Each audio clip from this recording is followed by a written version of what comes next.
Good afternoon, everybody. I want to just for a minute, I want to talk to our entire PFGF family, and we want to say, first of all, God bless you. We hope you're all doing well and staying safe. But we're coming with, exciting news. We've been talking about this for quite some time. Our opening back to services on May 31st, Pentecost Sunday, and we are excited to be able to open our church back up in celebration of the day that really the church began, and especially in Pentecostalism, to celebrate this day. So we're going to be doing it on May 31st. Now, as we've been discussing with you, many things are going to be different. This is not what I'm going to call, like a lot of people have been calling, the new norm. I believe this is a very temporary, and I'm not even going to ask it to be called a norm, but it will be what we have to observe for at least the first week, maybe the first few weeks of getting back together. Please know that all of these things will be very fluid, and they will probably change as we go. Right now, Governor Newsom has actually issued an order that houses of worship can open back up, which is very surprising. I'm thankful to God that God has listened and heard our prayers, that even our government, our state government, is following suit with what our federal government has been saying, that it's time churches open back up. We firmly believe that, and we were going to do it. But I'm glad that now we have the blessing of our state government as well. It makes it a little nicer for us to be able to go forward with it. That being said, there are a lot of conditions that we're going to meet to try to stay in line with these orders with our state and local governments, so that we can give everyone the best opportunity to have service together, to come together and worship, but also staying safe and staying inside the guidelines of what we've been asked to do by our government. So first and foremost, let me tell you, Sunday, May 31st at Pentecostal Full Gospel Fellowship, 5200 Crest Avenue in Riverside, we will be having two services, 9 a.m. and 11:30 a.m. Put those down on your calendar, 9 a.m. and 11:30 a.m. But you cannot attend both services. We need you to pick one. We need you to pick one, and then you can RSVP to us. Now, we're going to be putting some things across the screen that you'll be able to see and know. One of those things that we're going to put on here first for you is going to be the church email address, which is pfgfgen at AOL.com. We need you to RSVP to us which service you would like to attend, whether it's the 9 a.m. or the 11:30 a.m. Now, before I even get too far into everything we're going to talk about this in this little short video, I want to say one thing. We are asking you, all of our family and friends, to please step into this particular season with great patience and love for each other. It's probably going to mean that you may not be getting to sit exactly where you want to sit. You might not even get the service that you want, because we're going to do it on a first come, first served basis for which services. I love all of you. I know that we have long-term relationships with many of you. Please don't call me and try to use those relationships to get put above someone else as to where to sit and which service to get to. I'm going to do the very best I can to be fair with everybody, but we really need to do it on a first come, first served basis. We will be having a special event in the service of our memorial Wall of Honor plaques, and we'll be honoring those who have passed in the past year who are part of our fellowship. So there's going to be a lot going on in the service, and we have to accommodate everyone. Now, so you can understand what that means, the rules that the governor set forward in the state is that we can only have 25% of capacity, of seating capacity, listed with the fire marshal. Now, the fire marshal, for us, we have, I believe, about 200 or so listed as our seating capacity. So that means we're only going to be able to seat about 50 people in each service. And because we have special things going on, and I hope, because everybody's so anxious to get back to worshiping together, that we have a lot of folks wanting to get to service on Sunday. We're going to do everything we can to accommodate you. We'll be using our sanctuary, we'll be using our overflow. But when you do come, there will be restrictions. You will not have full access to the entire church campus like normal. You will not be able to go off into the kitchen. You will not be able to get into the classrooms. If you do decide to bring your children with you, and we're totally fine with that, we need you to make sure when you respond to us via RSVP, you will need to tell us how many will be here and how many ages, because when we seat you, we can seat families together, but we have to keep our social distancing apart from families. So it gives us a little bit of a mapping issue that we have to do to have a seating chart to get everybody seated to be able to accommodate as many as we possibly can. So we want you to understand that it's not going to be business as usual on the church grounds. So some of you, we usually have pretty good freedoms here at PFGF of being able to go back and get a bottle of water and doing this and that. We cannot do that. So please, when you come, be really, really gracious to each other, especially to our staff that's going to be helping. And if they tell you something that you don't like, just keep in mind we're doing everything that we're doing to honor safety rules, to try to keep you as well as everyone else safe, as well as try to be in line with, as much as we can, the laws and the guidelines that are put out right now. So we ask you for your patience, your grace, and a little bit of courteousness to our staff as well, as they're trying to just implement those things so that we can get back to worshiping together. So a couple of things that we want you to know. RSVPing, I need you to send in either email or text.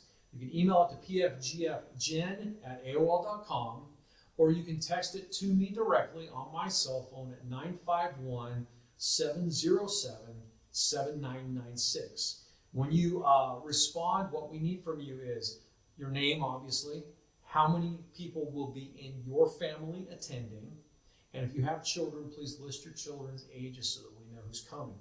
Now, as we say this, I do want you to understand, if you are sick, if you have any of the symptoms of the flu, please stay home. You can still watch it. All of our broadcasts will be going out via Facebook and YouTube Live. You will still be able to watch it. If you are a senior and you have some pre-existing conditions and some health issues, you may want to stay at home as well. We do not hold it against anybody for staying at home. We certainly want as many to come as possible, but we want you to do it as you feel safe and as you are observing and caring for the safety of others. You may want to show up, but you find out you woke up with a fever. If you have a fever over 100 degrees, we will be checking the temperature on the way in, and I'm sorry, but we're going to have to ask you not to come in. If for some reason you don't pay attention to the guidelines that we're using, and you do show up and we have to ask you to leave, please don't be offended. We're doing it for your safety as well as the safety of everyone else who's here. So the guidelines will be to come in. We are going to check your temperature. We are going to ask you the same questions that they would ask you at the hospital. If you yourself have exhibited or displayed any of the symptoms of COVID, or you have been around anyone who has had COVID or displayed any of the symptoms over the last 14 days. If the answer to any of those questions is yes, or you do have a fever, we're going to ask you to please stay home. We would rather not have to ask anyone to go home after they get here. We want everyone to come in and worship. The other thing is, masks will be required in the congregation, okay? So we will ask you to please have your masks, wear them. We're going to ask you to keep track of social distancing, whether outside, as you're checking in, whether in the parking lot. All of those things we need to keep our minds on, and please don't be offended if someone asks you to please keep the social distancing.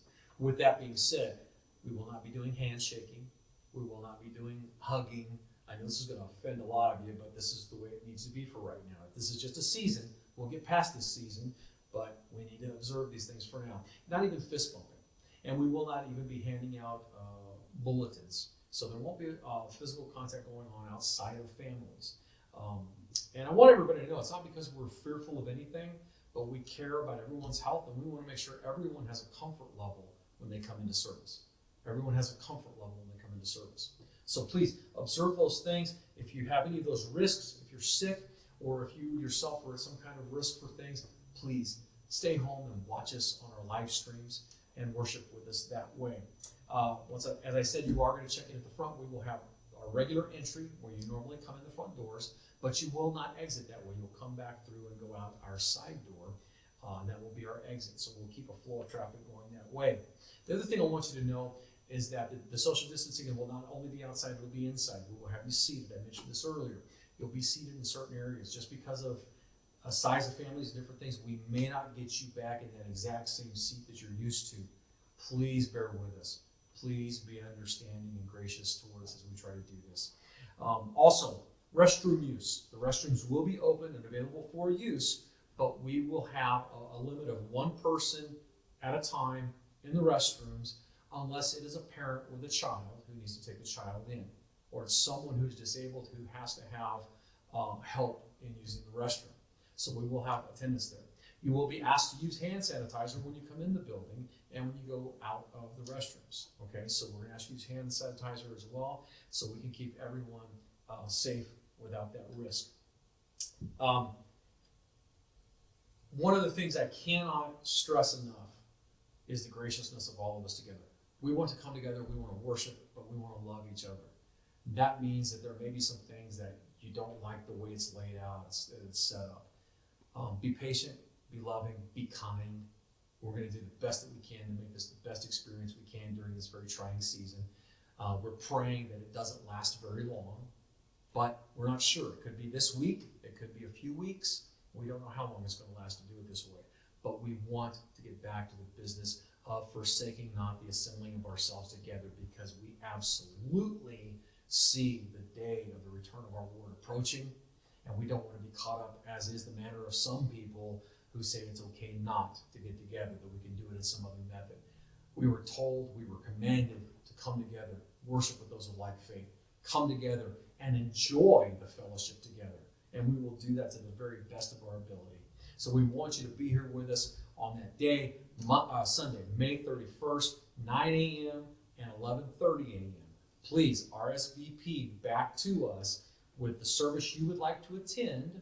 If for some reason, what will happen is you will get a response, by the way, just so you know. You will get a response to whichever service that we're able to get you into. We will respond to you and let you know, either via email or text messaging, to let you know exactly where that is. If you know some seniors who don't text and don't have email, and you know that they would like to come and attend, or you bring someone like that, please make sure when you're sending us your information that you're corresponding with or for them as well, and taking care of that. Some of you know who you are and you bring people with you.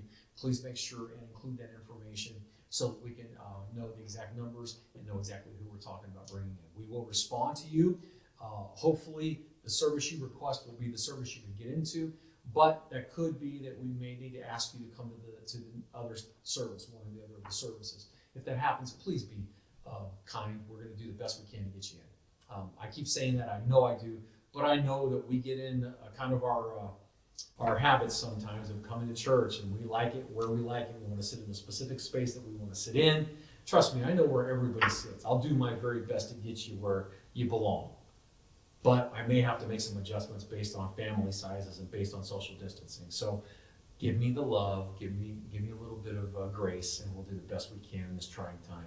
But I can't wait to get back together, to worship, to see your faces sitting in the congregation, to preach to a live audience instead of a camera. I'm tired of talking to cameras. I want to talk to people.